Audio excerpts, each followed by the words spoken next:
प्यारे बच्चों, आपका स्वागत है हमारे YouTube चैनल जय क्लासेस में। कल मैंने आपको जो है नंबर सिस्टम कराया था। आज हम चलेंगे भिन्न और फ्रैक्शन की ओर। पूरी कोशिश रहेगी कि 1 घंटे जितने भी टाइम का लेक्चर रहेगा उस लेक्चर में एक्सेप्टेड सवाल आपको दिखाया जाएगा। यह एक्सेप्टेड सवाल का पैटर्न। तो फ्रैक्शन भिन्न तो आप समझो ही हो। भिन्न है क्या, ये तो आपको पता ही है। अंश और हर दो चीज़ों से मिलकर बनती है। ऊपर वाले हिस्से को अंश कहते हैं और नीचे वाले को हर कहते हैं।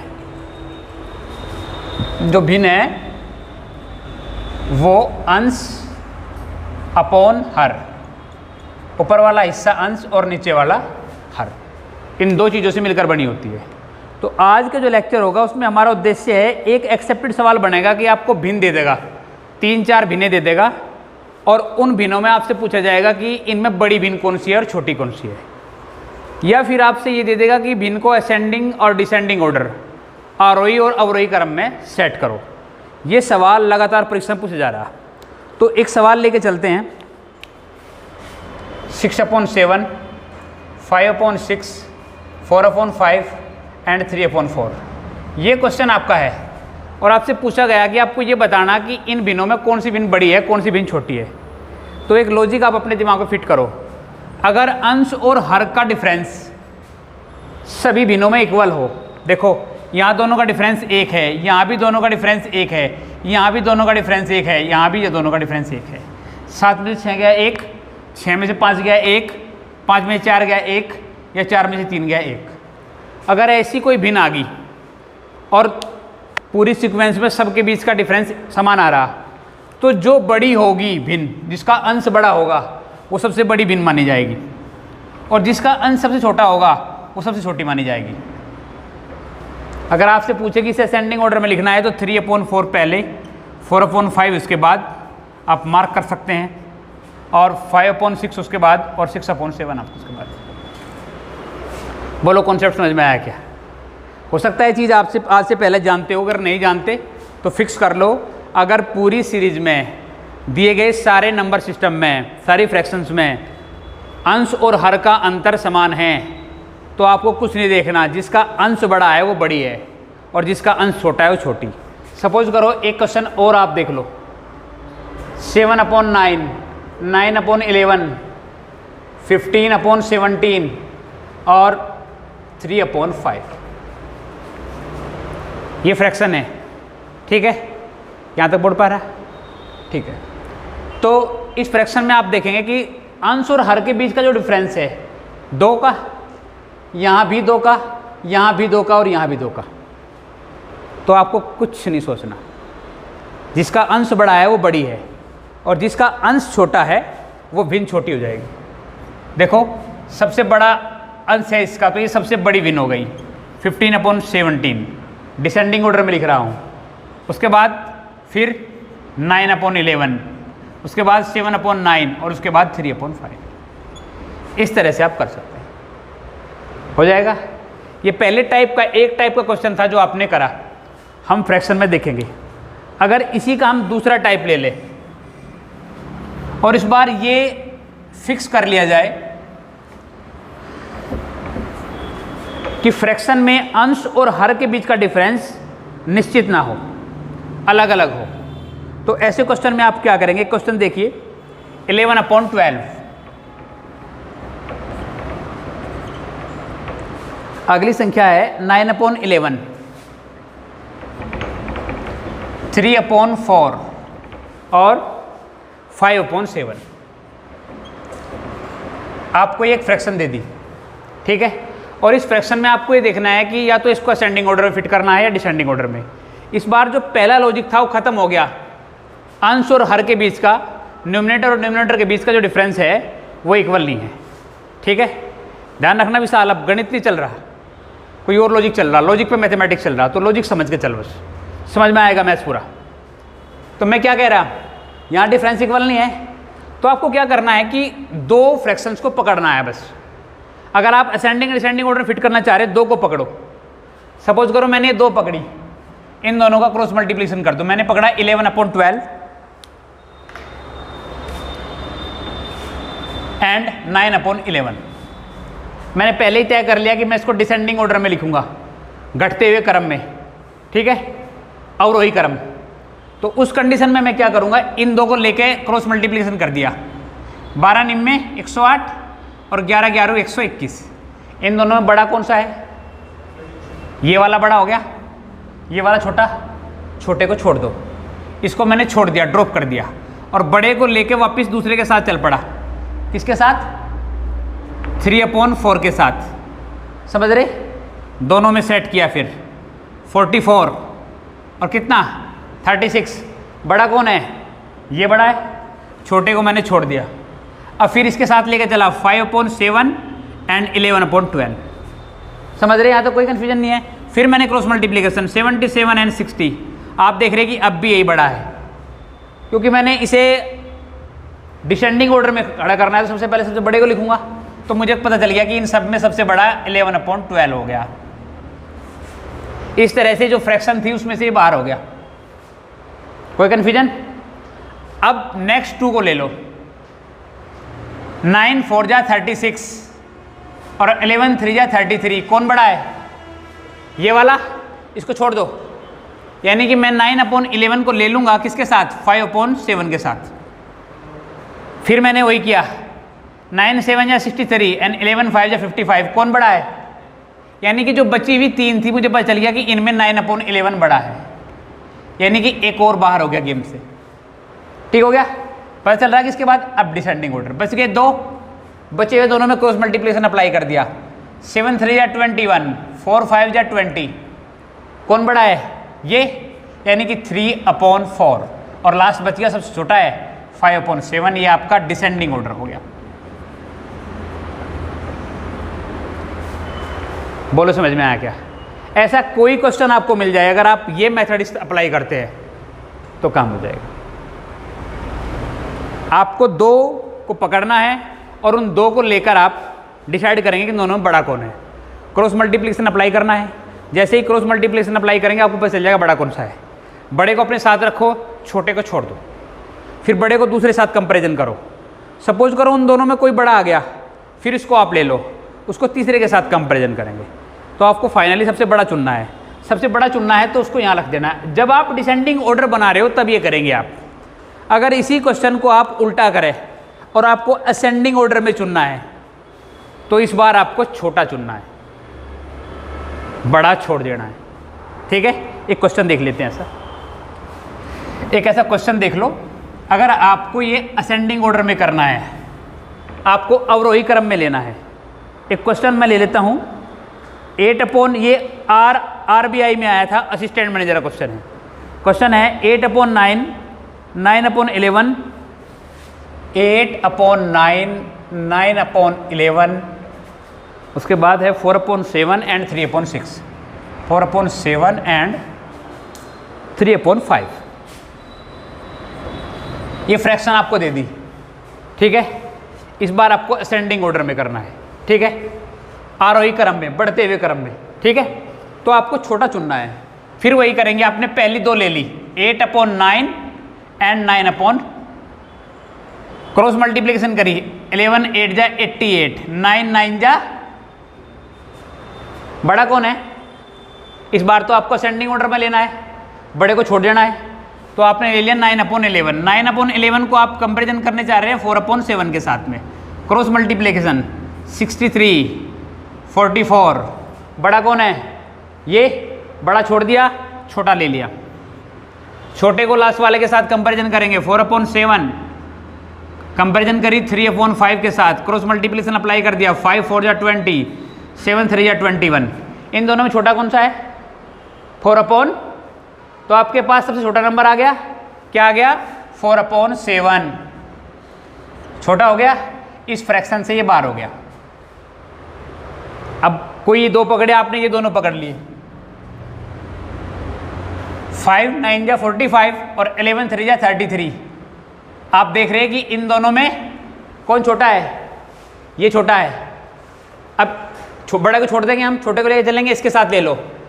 5 8 जा 40 और 9 3 जा 27। छोटा कौन है? ये। इसका मतलब इन तीनों में छोटा रह गया 3/5।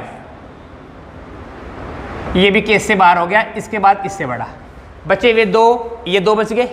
इन दोनों का कंपेरिजन आप पहले कर चुके, इन दोनों में ये छोटा है ये बड़ा है, दैट्स मीन्स किसके बाद आएगा 9/11 और इसके बाद आएगा 8/9। इस तरह से आप असेंडिंग ऑर्डर में लिख सकते हैं।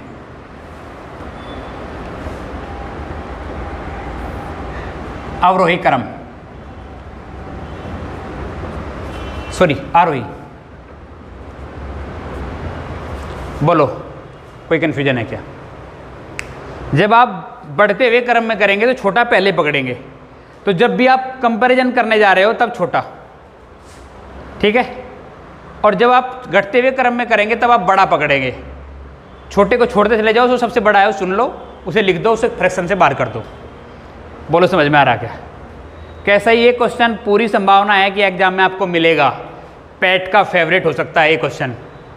वहाँ आपको 4 ऐसे ग्रुप मिल सकते हैं फ्रैक्शंस के, और आपसे पूछ सकता है कि आप बताओ कि कौन असेंडिंग में है कौन डिसेंडिंग में है। अब ये क्वेश्चन कर रहा है तो इसे करने में समझाने में मुझे हो सकता है कि 30 सेकंड 35 सेकंड लगे हो, नो प्रॉब्लम। लेकिन जैसे ही इस चीज़ की आप प्रैक्टिस करोगे आप हार्डली 15 सेकंड में डिसाइड कर लोगे कि ऑर्डर किसका फिक्स है। ओनली 15 सेकंड लगेंगे। अगर अंश और हर का डिफरेंस फिक्स है, सबका इक्वल आ रहा है, तो आपको 3 सेकंड लगेंगे। अगर सबका क्रम फिक्स हो गया, उनका डिफरेंस अंश और हर का इक्वल हो गया, तो आप 3 सेकंड में डिसाइड कर लोगे कि कौन फ्रैक्शन बड़ी है कौन छोटी है, ठीक है। तो ये दूसरे टाइप का क्वेश्चन आपका हो गया। एक वो जिसमें अंश और हर का डिफरेंस इक्वल था, एक ये हो गया कि जिसमें ना इक्वल हो और आपको किसी फ्रैक्शन को असेंडिंग और डिसेंडिंग ऑर्डर में देखना हो। 2 टाइप आपके हो गए, ठीक है। ये क्वेश्चन RBI में आया हुआ था। एक क्वेश्चन और देख लेते हैं। आपसे ये पूछा गया है RRB ASM, रेलवे ASM में पूछा गया है। क्वेश्चन ये है, आपको बताना है कि ये असेंडिंग और डिसेंडिंग ऑर्डर में चेक करना है। 5/7, उसके बाद फ्रैक्शन है 9/11 एंड 7/8।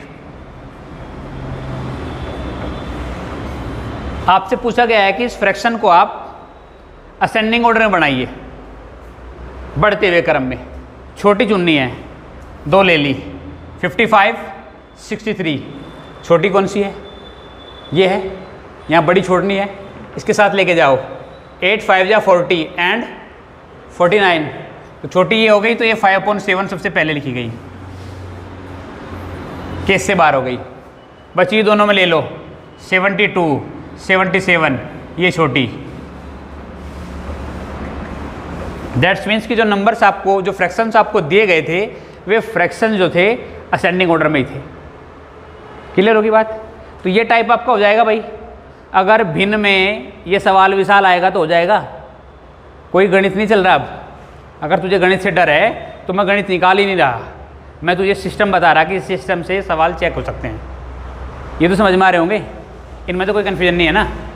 चलो ठीक है, अब सिंपल चलते हैं, फ्रैक्शन का जोड़ आ सके। ठीक है, ये बैच चला है इसलिए जा रहा है कि जिन लोगों का मैथ्स बिल्कुल बेसिक कॉन्सेप्ट क्रैश हो रहा, जिनका बेसिक गणित खराब हो रहा बिल्कुल, उनके लिए चला रहे। जिन्होंने गणित नहीं समझ लो, गणित का ऐसे अनार नहीं आता, ये बैच उनके लिए है। तो आपको सीखने की ज़रूरत नहीं है ऐसे अनार।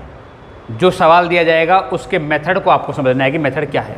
क्वेश्चन देखो, क्वेश्चन है 2 all 7/9 plus 3 all 1/3 plus 2 all 2/3। ये भिन्न है, ये सिंप्लीफिकेशन में आपको ये भिन्न जोड़नी है। ठीक है, तो जोड़ने का मेथड देखो। एक तरीका आपने जो सीखा होगा अपने मेथड में कि इन भिन्न को प्रॉपर भिन्न बना लो। ये 2 सही 7/9, 3 सही 1/3 और 2 सही 2/3 है। इनको कंप्लीट फ्रैक्शन बनाएंगे हम और तब सोल्व करेंगे। ये नहीं करना आपको इस बार, ये नहीं करना इस बार। देखो सब में ऐड हो रहा है, तो इनके आगे की जो ऑल वैल्यूज है वो उठा लो और उनको डायरेक्ट जोड़ो। 2 और 3 5 और 2 7 प्लस लिख लो। कोई कन्फ्यूजन? 7/9 1/3 और 2/3। यहाँ तक कोई दिक्कत है? नहीं है। आपके क्वेश्चन में एक बात समझ में आ रही है कि दो फ्रैक्शंस का जो डिनोमिनेटर है वो इक्वल है, तो आपका काम आसान हो रहा। उन्हें आप डायरेक्ट जोड़ सकते हैं अथवा डायरेक्ट घटा सकते हैं। तो आप डायरेक्ट जोड़ दो, जोड़ दिए, 2 और 1 3, 3/3 हो गया। तो 7 + 7/9 + 3/3 हो गया ये आपका। 3/3 का मतलब होता है 1। आपके पास ऑलरेडी 7 था, 1 ये है, 7 और 1 8। जो बची हुई फ्रैक्शन है उसमें ये देखना है कि अंश हर से बड़ा ना हो, न्यूमिनेटर डिनोमिनेटर से बड़ा ना हो, है नहीं बड़ा, 20 का प्लस हटाइए, और 8 और 7/9 यानी 8 सही 7/9, ये आपका आंसर आ गया। देख विशाल, समझ, कहीं कोई मैथमेटिक्स प्रयोग नहीं करा। अगर कोई कन्फ्यूजन है तो बता दे। सौरभ, समझ में आ रहा? जब बोर होंगे मुझे बता दियो, ऐसा ना हो तुम्हें नींद आती रही मैं काम करता रहूँ, ठीक है? तो जहाँ तुम बोर होंगे मामले को ना, मैं मैथ्स निकाल रहा, मैं फिर कह रहा हूँ मैथ्स नहीं पढ़ा रहा, मैं आपको लॉजिक पढ़ा रहा, सवाल निकालने के लॉजिक। मैथ्स तो अनुराग सर ने पढ़ा लिया पहले आपको, यहाँ सिर्फ लॉजिक पढ़ाया जा रहा। अगर लॉजिक तुम्हारी समझ में आ गया तो कोई क्वेश्चन तुम्हारे लिए मुश्किल नहीं रहेगा, और ना ही वो टाइम लेगा एग्जाम में। और हमारा उद्देश्य है टाइम बचाने का। एक क्वेश्चन और देखो, 4 all 1/4, 4 all 1/4 + 2 all 1/2 - 3 all 1/8। ये क्वेश्चन है। इससे पहले क्वेश्चन में सारे फ्रैक्शन ऐड हो रहे थे, इस बार सब्ट्रैक्ट हुए हैं, ठीक है? देखो ऑल वैल्यूज को मैंने उठा लिया, 4, 2 और 3, कोई कन्फ्यूजन नहीं है। लेकिन 4 और 2 ऐड हो रहे हैं, 4 और 2 कितने होते हैं? 6, और इसमें सब्ट्रैक्ट हो रहा है कितना? 3। तो 6 - 3 कितना बचेगा? तो 3 पॉजिटिव बच्चे लिख दिया मैंने। बचे हुए फ्रैक्शंस को लिख लो, 1/4 + 1/2 - 1/8। यहाँ तक कोई कन्फ्यूजन हो तो बताओ मुझे, कोई दिक्कत नहीं है। अब फिर वही सिस्टम आएगा। अब बचे हुए फ्रैक्शन में मुझे ये डिसाइड करना है, जो मेरे पास डिनोमिनेटर है, हमें ऐसा नंबर चूज करना है, छोटा नंबर, जो इन सबसे डिवाइड होता हो। जो डिनोमिनेटर है ऐसा नंबर चूज करना पड़ेगा। हमारे पास डिनोमिनेटर है 4, 2 और 8, ऐसा सबसे छोटा नंबर जो 4, 8 और 2 से कटता हो। सोचिए क्या होगा विशाल, ऐसा कौन सा नंबर होगा जो सबसे कटता होगा? 8। क्यों सौरभ? ठीक है 8 है, तो 8 को आप नीचे लिख लेंगे, यहाँ लिख लिया।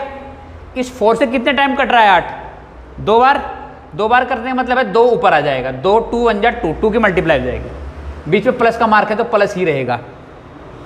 ये कितने टाइम कट रहा है? 2 4 जा 8, 4 टाइम, तो 4 के ऊपर मल्टीप्लाई 4, और 8 से एक बार कट रहा है तो यहाँ रह जाएगा 1 का 1 ही, ठीक है? ज़्यादा कोई कन्फ्यूजन नहीं है। आप देखेंगे कि 2 और 4 प्लस के है, 6 हो गया, 6 - 1 यानी 5 और 8। आपको कुछ नहीं करना, बीच का प्लस हटाना है, 3 all 5/8, ये आपका आंसर हो गया। बोलो, भिन्नों का जोड़ आपको समझ में आ रहा है कि नहीं आ रहा है? अगर भिन्नों का जोड़ आपको समझ में ना आ रहा हो तो मुझे बता दो, मैं फिर कुछ और देखता हूँ उसका सिस्टम। अभी भी अगर ना आ रहा हो तो विशाल, अगर अभी भी नहीं आ रहा तो बता दे। ये बैच स्पेशली तेरे लिए चल रहा, मिटा दूँ? हाँ भाई, ठीक है। मुझे हर हाल में तुझे गणित सिखाना इस बार, चाहे जो हो जाओ। एक क्वेश्चन और देख लो, फ्रैक्शन एडिशन और सब्ट्रैक्शन का। 6 all 1/2, 12 है, सॉरी। नेक्स्ट नंबर है -4 all 1/2 and -1 all 1/6। Uttar Pradesh constable में आया था इस बार, फर्स्ट डे सेकंड मीटिंग में क्वेश्चन आया है उत्तर प्रदेश कांस्टेबल में। पहले दिन की जो दूसरी मीटिंग थी उसमें क्वेश्चन था। आओ जरा देखें। फिर मुझे वही करना है, इन फ्रैक्शंस को सोल्व नहीं करना, डायरेक्ट करना है। 6 पॉजिटिव है लेकिन ये दोनों नेगेटिव है। 6 - 4 कितना बचा? 2, फिर माइनस का 1 और होना है तो कितना बचा? तो आपके पास 1 बच गया, शेष आपने अलग लिख लिया, ठीक है? बची फ्रैक्शन को ऐसे लिखो, 1/12, 1/2 - 1/6। जैसा उसका साइन है साइन के अकॉर्डिंग लिखो। लिख लिया। फिर मुझे वही देखना है सौरभ, 12, 2 और 6 तीन नंबर है मेरे पास। ऐसा छोटा, सबसे छोटा नंबर जो इन तीनों से कटता हो, कितना है? ठीक है 12 है, तो 12 मैंने नीचे लिख दिया। 12 इससे 12 टाइम ही कटेगा, तो ये तो 1 ही रहेगा। इससे 6 टाइम कटेगा, समझ रहे? तो कितना हो गया? माइनस का 6। इससे कितनी बार कटेगा? तो माइनस के 2। इसे और सिंपलीफाई करो, 1, 6 और 2 दोनों माइनस के जो होंगे एक साथ ऐड हो जाएंगे, और साइन वही रहेगा जो उनका अपना साइन है। ठीक है, तो माइनस के हो गए 8, प्लस का हो गया 1 अपॉन 12। 1 देखो, 1 माइनस 8, अगर कभी दो विपरीत चिन्ह की वैल्यू आ जाए, एक प्लस की और ये एक माइनस की, तो हमेशा ध्यान रखना घटेगा, और लास्ट साइन उसका आएगा जो बड़ा था। देखो 8 में से 1 गया, 7 हो गया, लेकिन साइन उसका आएगा जो बड़ा था। बड़ा कौन था? नेगेटिव, तो यहाँ माइनस का साइन आ जाएगा 7 अपॉन 12। अगर अब तक प्लस आ रहा था तो कोई कन्फ्यूजन नहीं था, आप आराम से क्वेश्चन कर रहे थे, प्लस को हटा देते थे, 1 होल 7 अपॉन 12 लिखते थे, एक सही 7/12 लिख देते थे। लेकिन इस बार यहाँ माइनस आ गया। ठीक है, तो आपको ये करना है कि ये जो नीचे वाली वैल्यू है, इस वैल्यू में मल्टीप्लाई करनी है। यहाँ जो भी कुछ होगा, यहाँ 2, 3, 4, 5 कोई नंबर हो, उसमें मल्टीप्लाई करना है और उससे इस वैल्यू घटाना है। ठीक है, तो क्या करेंगे? 12 माइनस 7 कितना बचेगा?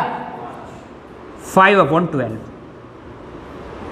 आपको कोई एलसीएम नहीं लेना, कोई सिंप्लीफिकेशन नहीं करना। अगर यहाँ माइनस आ गया, अगर प्लस आ रहा है तो डायरेक्ट साइन हटाओ और लिख दो 1 सही 7/12। लेकिन इस बार माइनस आ रहा है, तो इस वाली वैल्यू की यहाँ मल्टीप्लाई करनी है और इस वाली वैल्यू की मल्टीप्लाई करके क्वेश्चन को हल करना है।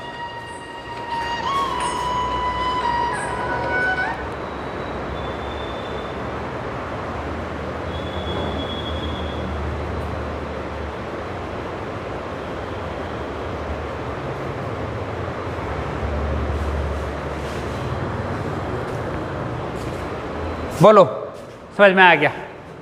हो जाएगा? हाँ भाई सौरभ, हो जाएगा? ऋषभ, कुछ नया सीखने को मिल रहा है? वही है कि वही चल रहा है जो तेरे पे आवे? अगर वही चल रहा है जो तेरे पे आवे तो फिर क्लास का कोई फायदा नहीं है। फ़ायदा तभी है कुछ नया सीखने को मिले तो। ठीक है, आज की क्लास के 2 टाइप खत्म हो गए। एक में मैंने आपको फ्रैक्शंस का ये डिसाइड करने बताया कि फ्रैक्शन छोटी बड़ी कैसी है। एक में मैंने आपको फ्रैक्शंस का ऐड और सब्ट्रैक्शन बताया।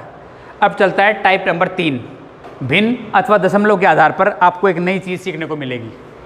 आपको एक सवाल मिल जाएगा एग्जाम में,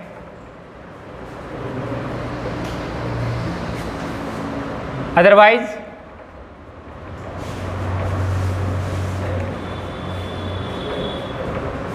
ये आपको एग्जाम में मिल जाएगा और आपसे पूछेगा इसका सॉल्यूशन क्या होगा। तो अगर किसी एक नंबर की रिपीटेशन हो रही है तो आप उस नंबर के ऊपर बार लिख देंगे। यहाँ देखो 57 का रिपीटेशन चल रहा है, तो आप 0.57 बार लिख दें। ये लिखने का मेथड है। अगर अनंत तक उस नंबर की रिपीटेशन चलती है तो उसे आप इस तरह लिखेंगे। अब ये क्वेश्चन आपसे एग्जाम में सिंप्लीफाई करने के लिए आ सकता है। आपसे पूछ सकता है कि इसे हम कैसे सोल्व करेंगे, कैसे लिखेंगे। ठीक है, अगर इसी को सोल्व करना है तो इसका मेथड ये होगा कि जितने अंक पर बार होगा उसके नीचे इतने ही 9 आ जाएंगे। यहाँ 1 अंक पर बार है तो ये 3/9 हो जाएगा। यहाँ 2 अंक पर बार है तो ये 57/99, 2 9 आ जाएंगे। जितने अंक पर बार है इतने ही 9। ठीक है, एक और नया क्वेश्चन देखो, अलग टाइप का है। क्वेश्चन है 130।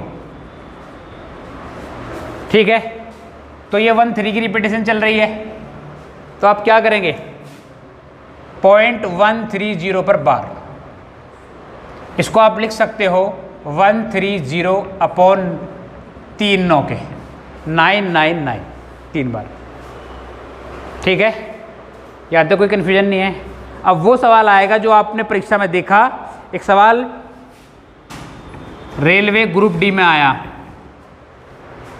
0.1 और 8 के ऊपर बार, और आपसे कहा गया कि इसको सिंप्लीफाई कीजिए। ये रेलवे ग्रुप डी का क्वेश्चन बता रहा हूँ मैं आपको। 0.1 और 8 के ऊपर बार।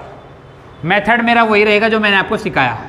18 आप लिखेंगे, जितने अंक पर बार है इतने 9, और जितने अंक इस बार नंबर से आगे होंगे उतनी 0। तो ये हो गया 0। जिस अंक पर बार नहीं है वो अंक इस नंबर से घट जाएगा। एक ऐसा है जिस पर बार नहीं है तो एक घट जाएगा। तो इसका आंसर हो जाएगा 17/90। रेलवे ग्रुप डी ऑनलाइन परीक्षा हुई थी, उसमें क्वेश्चन पूछा गया था। बोलो समझ में आ रहा है क्या? कोई कन्फ्यूजन नहीं है?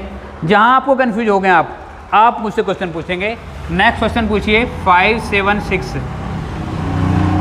थोड़ा सा क्वेश्चन का लेवल ऊपर उठा, सीजीएल प्रीलिम से पूछा गया है। 0.576 बार, ये सीजीएल का क्वेश्चन है, ठीक है। मेथड वही है, कोई बड़ी बात इसके साथ नहीं आई। 5 6 7 लिखेंगे हम। कितने अंक पर बार है? 1 9 आएगा आपका। उसके आगे कितने नंबर्स है? 2, तो इसके पीछे 2 0 आ जाएगी। जिन नंबर्स पर बार नहीं है उनको इस कंप्लीट नंबर से सब्ट्रैक्ट कर देंगे, 57, ठीक है। और वैल्यू हो जाएगी 16 - 9 7 9, और यहाँ 6 - 5 1 अपॉन। अगर ये फ्रैक्शंस किसी एक नंबर से ऊपर नीचे कट रहे हैं तो आप इनको सिंप्लीफाई कर लेंगे और उस एक नंबर से इसको काट लेंगे, ठीक है। चलो और देखो क्वेश्चन, एक क्वेश्चन आप और देखो। 0.1254 पर है बार, ठीक है। क्लियर हो गया? सौरभ जरा देख 1254, जरा मुझे बता इसके नीचे क्या लिखो, क्या लिखूं इसके नीचे? कितने नंबर पर बार है? तो क्या लिखूं नीचे?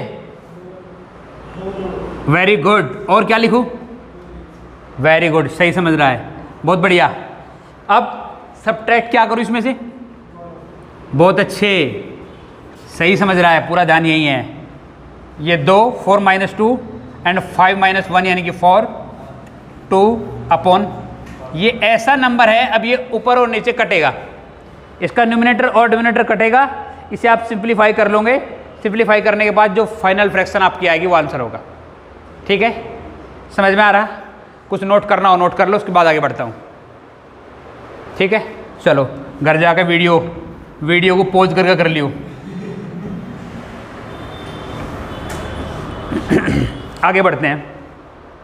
एक और टाइप देखिए आप, एक और क्वेश्चन है बहुत अच्छा, 3.0072। ये भी सीजीएल में आया हुआ क्वेश्चन है,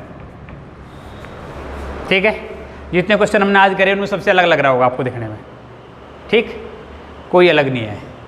ये 3 प्लस लिख दो, 3 प्लस ऐसे कर दो, ठीक है। फिर वही फंडा जो हमने यूज़ किया वही करना है। 72 है, नीचे जो बताया था सौरभ ने अभी 2 9, और पीछे क्या करेंगे विशाल? ठीक है, वेरी गुड। और इसमें से क्या सब्ट्रैक्ट करेंगे विशाल? 3 सब्ट्रैक्ट करेंगे इसमें से, हाँ 2 0 को सब्ट्रैक्ट कर देंगे, ठीक समझे आप। देर आ रहे पर दुरुस्त आ रहे, यही फोकस करो। घर जाना ऐसे क्वेश्चन की प्रैक्टिस करना, तुम्हारी बुक्स में मिल जाएंगे, जो बुक्स सर ने चला रखी होगी मैथ की उसमें होंगे ऐसे क्वेश्चन। क्लियर हो गया? ये ऊपर नीचे कटेगा, दिखाई दे रहा है साफ साफ, मुझे साफ साफ नज़र आ रहा है कि 9 से कट जाएगा। 9 8 जा और 9 1 जा 0। 3 + 8 अपॉन, साफ दिखाई दे रहा कि ये 4 से कट जाएगा अप एंड डाउन। 4 2 जा और 4 कितना 2 जा 8, 3 4 7 जा एंड 4 5 जा, तो 2/5 275 सॉरी 2/275। कोई दिक्कत? अब मैंने आपको सिखाया आज ये ऐड करने के लिए, मैंने बताया कि 3 और 2/70 275 लिख सकते हैं इसे। आज ये आपको फ्रैक्शन में सिखाया गया है, हो जाएगा, कोई दिक्कत नहीं है। हो सकता है कहीं काट पीट में गलत हो जाए तो उसे आप एडजस्ट कर लियो। अच्छा नोट कर लो, चलो करो नोट। आज का इस टाइप के क्वेश्चन का आखिरी सवाल आपके पास आएगा, सीजीएल मेंस में आया था, ये प्रीलिम्स के थे दोनों सवाल सीजीएल के। अब CGL मेंस का सवाल दूंगा, जो मेंस में आ रहा, ज़्यादा बड़ा सवाल नहीं है, छोटा सवाल है, आप देखोगे समझ में आ जाएगा आपको। बढ़ते हैं। 0.63 बार प्लस 0.37 बार, ये क्वेश्चन है। 0.63 बार प्लस 0.37 बार, मेथड वही जो हमने किया है। देखिए 63 का मतलब है 63 अपॉन कितना विशाल, कितना 99, ठीक है। प्लस नेक्स्ट में 37 अपॉन 99, सब्ट्रैक्ट कितना करना है विशाल, वेरी गुड, कुछ भी सब्ट्रैक्ट नहीं हुआ क्योंकि आगे कोई नंबर नहीं है, ठीक है भाई। अब दोनों का एलसीएम 99 है, डायरेक्ट ऐड कर दो। डायरेक्ट ऐड करने का मतलब क्या है, 7 3 10, 9 6 3 9 1 10, 100 अपॉन 99 हो गया। इस 100 अपॉन 99 को अब आप देखेंगे कि इसका न्यूमिनेटर बड़ा हो गया और डिनोमिनेटर छोटा, जबकि कंप्लीट फ्रैक्शन में ऐसा नहीं होता, न्यूमिनेटर को छोटा होना पड़ेगा। जैसे आपने डिवाइड किया तो 99 1 जा अपॉन 199, ठीक है, कोई दिक्कत नहीं है। अगर किसी के नीचे 99 आ रहा है, इसका मतलब है कि कितने नंबर्स पर बार होगा, 2 नंबर पे बार होगा। इसके पास तो एक ही नंबर है भाई, तो एक नंबर अपने पास से ले आओ। बोलो समझ में आया क्या मनीष, समझ में आ रहा है? इसे लिख दो 1.01, ये मेंस का क्वेश्चन था। अगर आप प्रैक्टिस करोगे आपको इतना कुछ नहीं करना पड़ेगा, आप माइंड में कैलकुलेशन कर लोगे। मुझे तो आपको समझाना पड़ रहा है तो टाइम लग रहा है, 30 सेकंड मैं ले रहा हूँ, आप हार्डली 10 सेकंड में काम कर लो, ठीक है, हो जाएगा, कोई कन्फ्यूजन नहीं है। इस तरह से दूसरे टाइप का क्वेश्चन भी खत्म हो गया आपका। अब चलते हैं तीसरे टाइप के क्वेश्चन में। अब ऐसे क्वेश्चन आएंगे जहां आपको फ्रैक्शन लगेगी, आपको लगेगा कि ये भिन्न है, लेकिन वो भिन्न नहीं होती, वो कुछ और है। भिन्न दिखाई देगी आपको, लेकिन सारा का सारा जो क्वेश्चन होगा वो फॉर्मूला के ऊपर बेस रहेगा। 1-2 क्वेश्चन आप देखिए, आपको समझ में आ जाएगा। 6.5 multiply with 4.7 plus 6.5 multiply with 5.3 upon 1.3 multiply with 7.9 minus 1.3 multiply with 6.9। इस क्वेश्चन को देखो आप, ये क्वेश्चन भी रेलवे का है, ठीक है, आरआरबी के एग्जाम से उठा हुआ सवाल है। इस सवाल में आपको देखने से ऐसा लगेगा कि ये फ्रैक्शन है, लेकिन अगर फ्रैक्शन से मेथड से सोल्व करने जाएंगे तो फंस जाएंगे क्वेश्चन। अगर आप ध्यान से देखेंगे तो 6.5 4.7 6.5 5.3 ऊपर एक ऐसा नंबर है जो दोनों में कॉमन है, उसे बाहर उठा लो। जैसे ही आपने यहाँ से 6.5 को कॉमन ले लिया तो अंदर 4.7 प्लस 5.3 हो गया, कोई कन्फ्यूजन नहीं। नीचे भी एक नंबर ऐसा है जो दोनों में है 1.3, उसको कॉमन ले लिया, अंदर के जो बच गए 7.9 माइनस 6.9। समझ में आ रहा है? समझ में आ रहा है, ठीक है। 4.7 एंड 5.3 को दोनों को ऐड करो, ठीक है। पहले तो बात यही से देखो कि इन दोनों के डेसिमल हट जाएंगे तो 5 टाइम कट जाएगा, 13 5 या 65 होता है, तो ये 5 टाइम कट गया, तो बाहर तो आपके पास 5 हो गया। अंदर आप देख रहे हैं 4.7 और 5.3 को जब ऐड करेंगे तो कितना हो जाएगा, समझ गए? तो अंदर आपके पास पूरा 10 हो गया, और यहाँ जब सब्ट्रैक्ट करेंगे तो दिखाई दे रहा है आपको कितना बचेगा, 1 जब किसी को डिवाइड करता है तो कोई इफेक्ट नहीं पड़ता, और सीधा इस क्वेश्चन का आंसर आ जाएगा 50। आपको टैक्ट को यूज करना पड़ेगा, आपको देखने से, जब आप प्रैक्टिस करोगे तो प्रैक्टिस करने के बाद आपको देखने से पता चल जाएगा क्वेश्चन में क्या हो रहा है। तो कोशिश करो कि ऐसे क्वेश्चंस की आप प्रैक्टिस करो, इसमें कुछ राइट डाउन करने लायक हो तो कर लो आप, ठीक है, हो जाएगा। चलिए